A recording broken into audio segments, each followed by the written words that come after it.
Good morning, everybody. So for English this morning, we're actually going to be doing some guided reading work. We're going to read the next section of the story, but before we can do that, I need you to look up some of these new words that you're going to see. So just like we do in school, you can look up the words in a dictionary, find the meanings of them, and then pick at least 4 of your favourite. And like you did right back on the first day of lockdown, on a piece of paper, you can fill out the table that you see on the sheet. On the board, sorry. You can then either attach your work as a photo onto your work so I can see what you've done, or send me in some photos.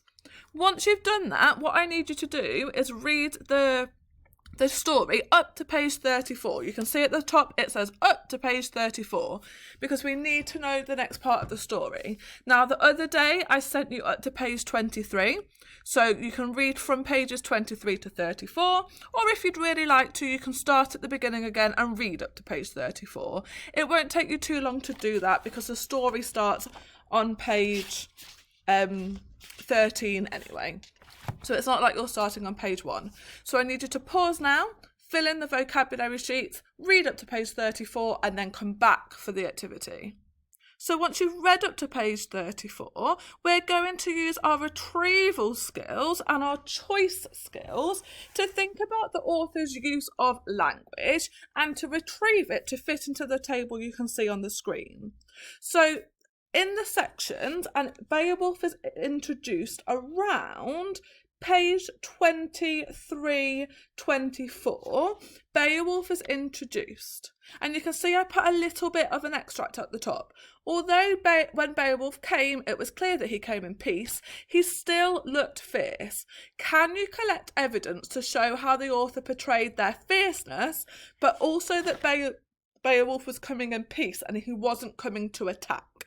So you need to look from about page 24, I would say, up to the end of page 31 to help you do this. Now, I pulled some examples out of the text for you. So for friendly, I found in there in the narration, it said Beowulf spoke up, opening his heart honestly.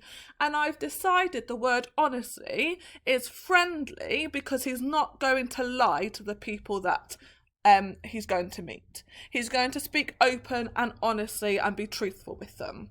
I also found a bit of speech. It said, "You sound to me and look to me like a man of your word." So Beowulf is obviously portraying himself as someone who would tell the truth, and the person who met him at the shore can see that. You're also going to do the same thing to show that Beowulf is fierce. So I found some description. Their helmets were gleaming, wore dress of chainmail shirts. That is fierce description to show that he is fierce. He's not just rocked up in his house clothes and his jogging bottoms. He is rocked up looking like a warrior, looking fierce. I found some narration that said soon Beowulf had his ring-mailed thane and his ring-mailed thanes were leaping ashore. They didn't just casually step off, they didn't call for help, they leapt ashore and they were really confident. So I've used that to say that he is fierce as well. And finally, I found a bit of speech. I see you are dressed and armed as warriors, ready for battle. Again, showing that they're fierce and they're here for business. See if you can find 2 examples to go in each box, looking for description, so describing how Beowulf looks, or his army, I guess. Narration, the author's narration of the story, or speech, things that people say to each other. Now, you might struggle on the narration box. It is quite tricky, and I think some of you will get mixed up, but just have a go, do your best, and I'm sure you'll be able to see the difference between friendly and fierce. As always, pop a few questions in if you have any, and I'll be able to help you.